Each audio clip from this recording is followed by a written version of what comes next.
Laker fans, welcome to another preview video. We're going to get to Oklahoma City here in a second. Not really going to spend much time on the last game. The Lakers did what they had to do, though. 15.5-point spread when the game started. New Orleans was playing no one. They didn't have their entire starting five in. The organization, it's better if they lose for their lottery chances, but the guys on the floor competed. They don't want to lose. They have no reason to want a guy to take their job next year. And all the pressure, what Stu Lance said, it was on the Lakers last night. It's not a fun spot to be in when that happens in the NBA, when that happens in any sport. It happens a lot in fighting, boxing, UFC. When you're supposed to run through a guy and you're setting up the next big showdown against the elite fighter, all the pressure's on you. And that's kind of what the Lakers were in last night. But they got the W. Nice to see Luka kind of break out of his mini little slump there. And Lakers did what they had to do. So big win. Would have been a massive, catastrophic loss if they had, but thankfully they didn't. Now, look at Oklahoma City. This two-game series is super exciting because for a multitude of reasons. You have, not only does it completely matter for the playoffs, I mean, the Lakers where they could end up is 2 to all the way to 8. I mean, it's crazy how close the Western Conference is this year and how every game this last week is going to matter. And we're going to be scoreboard watching. I'm going to get to that in a little bit about what games to watch in the standings update as well. But we're also going to see how this team fares against Oklahoma City. Oklahoma City is one of, if not the best team in the NBA. Boston's the odds-on favorite to win the title because of what they did last year, and they're a damn good team. But Oklahoma City's excellent, and what they are able to do defensively, I don't know if I've seen a team in recent memory with so many good elite on-ball defenders. They have a multitude of them, a bunch of them that they can on their bench and in their starting lineup, which is what makes this team so good. And then it's led by Shai Gilgeous-Alexander. Shai Gilgeous-Alexander, favorite in the MVP race, averages almost 33 points a game, which is unbelievable. An underrated part of his game is he actually averages almost 2 steals per game. And a lot of offensive players just don't need to do that. And so they don't really feel the need to get after it defensively. They don't want to pick up a foul. But he really does play a lot of defense. Jalen Williams, he's the number 2 on the team, averages about 22 points a game. Very good player. I'm going to get to something about that in a minute, about how the number 2 on the Thunder could be a problem down the road. But Jalen Williams is a very good player. He's kind of Shai's running buddy. Round out the starting lineup, Chet Holmgren and Hartenstein create a really good tandem down low. Hartenstein actually averages about 11 points a game and 11 rebounds per game. Holmgren's a little bit more of a scorer, 15 points per game, 8 rebounds per game. Hartenstein doesn't get enough credit on this team, I don't think. He came over from the Knicks, really 3-year deal by Oklahoma City, kind of flew under the radar, and is a much more focal point of the offense in the team than he was on the Knicks. And he's been huge for them because this team wouldn't have a lot of size without him, because Holmgren, even though he's a big, he doesn't really play like a menacing big. He's more of a finesse big, kind of in the Anthony Davis vein, even though AD is better. So Hartenstein kind of brings that edge. And Lou Dort is a really fun player to watch. Averages about 10 points a game. A steal a game. Excellent defender. He's kind of the Jared Vanderbilt of their team. He with a little bit better offensive output. He's out there to play defense and take the best score. He'll be following around Luka all night, and he's had a couple massive games against the Lakers in the years past. He's a fun player to watch. He does all the little things, and is the reason why Shai gets to just really focus on scoring, even though he is good defensively. Off the bench, Aaron Wiggins, very talented guard. Cason Wallace averages about 8 points a game and about 2 steals per game. So we're seeing that this team takes away the ball, and especially at the guard spot. It's not just that they have a rim protection in Holmgren and Hartenstein. The guards, even though the scoring guards really get after it on the defensive end, and it's hard to kind of get your offense running against this team. I think we're going to see that. That's going to be a big key for this game. JJ talked about it a couple weeks ago about how the Lakers were having trouble in some of their losses. Like the Brooklyn game, for example. The Lakers were having trouble just setting up the offense in the half court. LeBron didn't play in that game. Rui didn't play in that game. So there were some obviously factors that went into that.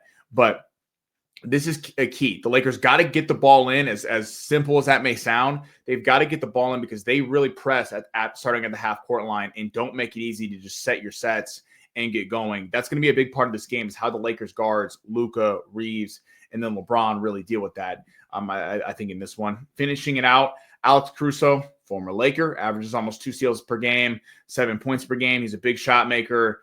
Still love Caruso from his time with the Lakers. And then Williams averages about 6 points per game off the bench. So this team is very complete. There's not a lot of holes. They had won 11 straight before they got blasted by the Rockets the other night. The Rockets lit them up.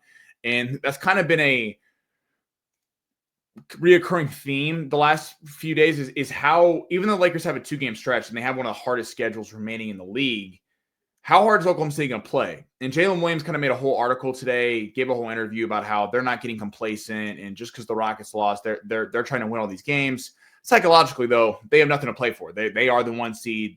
They could lose every game here on out. They're going to be the 1 seed. So there's not a ton for them, but I'm sure every time the Lakers come to town, it's going to be a good matchup. And the 2-game kind of element to this is interesting to see if someone wins the first game, if the Lakers win, do they try to come out and play the second game? If they were to win this game, do they kind of rest everyone on the second game? Or do they play them both? They're a super young team, so I think the kind of reps is good for them instead of an old team where you want to get them rest, but at the same time, you don't want to risk an injury when you don't have to. As I mentioned, they got blasted by the Rockets. Overall, this team is 4th in points per game, 12th in rebounding per game, 12th in assists per game, in 2nd in opposing field goals per game. I think that's the most telling stat, as we've been talking about. I mean, up and down this lineup, multiple guys average multiple steals a game at the guard spot, and Hartenstein really holds it down the back end. So this is going to be a massive game for the Lakers. Looking at the injury report, thankfully, everyone's going to be available outside of Kleba for the Lakers. LeBron's probable. Rui's going to be back, which is massive against his team. He's got that length to be able to score on the wing. For the Thunder, Jalen Williams, the other Jalen Williams, not the elite number 2 scorer, is out. Dang's out. Alex Dukas is out, and AJ Mitchell's out. Not a ton of guys who play outside of Jalen Williams, but still some depth spots for them. Oklahoma City's currently favored by 9.5. The point total is pretty high, set at 233.5, especially for 2 teams that play a lot of defense. Kind of surprised how high that total is. I'd probably take the under on that game. But I'm excited for this one. I mean, there's so much going into it. Again, how are the Lakers going to play? How are they going to play this team? I think Oklahoma City is an interesting team because off their season wins and success alone, they should be one of the favorites to win the title. They're currently number 2, I believe, at most sports books. But I think the question people have is, A, they got bounced in the second round last year, and number 2, is Jalen Williams enough as a second option? We know SGA is unbelievable. He's going to get he's going to be the MVP, as he should. But is Jalen Williams, when it comes down to a game 7 against LeBron as the 2 for the Lakers, or however that is, LeBron's probably the 2 now, or Jimmy Butler for the Warriors, super clutch players, Steph Curry and Jimmy Butler, Luka Doncic, LeBron James, 4 of the biggest clutch players in the playoffs, hell, even Jamal Murray and Jokic. Is Jalen Williams enough? Because when the defense really kind of buckles down and they're going to send everyone at SGA, and I'm sure Jared Vanderbilt's going to play a lot in this game, just following SGA around the entire time. You got to have someone like SGA really, or Vanderbilt really be able to be a thorn in his side, because Luka guarding him, they're going to be trying to switch Luka on him. You don't want to see Luka get into foul trouble. Vanderbilt and Dorian Finney-Smith got to have big games in this one, and I think they will. This means a lot more to the Lakers than it does to them. So I'm just stoked for this game. Fun early tip, and we'll see heading into the playoffs. We'll get into it more when the playoffs actually start. But Oklahoma City does feel like a very disrespected 1 seed, but I think there is some merit to the fact that they could get caught. This is not a juggernaut of a team, even though they have played like it through most of the year. I think there are some holes here, and we can see it get exploited a little bit in the playoffs if it all falls on Shea, because the team is very communal, but at the same time, in the playoffs, you really need a couple players to step up, and I don't know if their number 2 is as elite as a lot of the Western Conference's other number 2s. So now looking at games to watch in the standings. Quick update here. So the standings as of right now, there are a few games in progress as I'm making this video, but looking at games tomorrow, the Rockets are the 2 seed, 3.5 games up on the Lakers. The Lakers are the 3 seed, but they will play the Rockets one more time. They could win a tiebreaker there. The Rockets, after beating Oklahoma City, probably going to be tough to get the 2 seed, but hey, it's always an option, always out there. The Nuggets are a half game back of the Lakers after they lost to the Warriors, and the Warriors are 1 game back, but the Lakers do have that tiebreaker. And then it's Timberwolves, Clippers. Some of those teams are in action right now, so we'll see what scores. They're playing the Pistons, Memphis as well. Memphis playing Detroit right now, so we'll see what happens there. Hopefully Detroit pulls that one out. Other games to watch for tomorrow to root for. Pacers playing Denver. Be awesome if Halliburton and crew could get a victory there. And the Rockets play the Warriors. Going back and forth. For the Lakers to get the 2 seed, they need the Warriors to win this game. Getting the 2 seed's probably going to be tough considering the Lakers' schedule and the fact that they're 3.5 games back.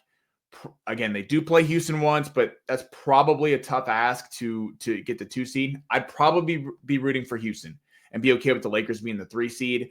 Again, there's pros and cons to both, but cooling the Warriors off a little bit, getting a little room there would be nice.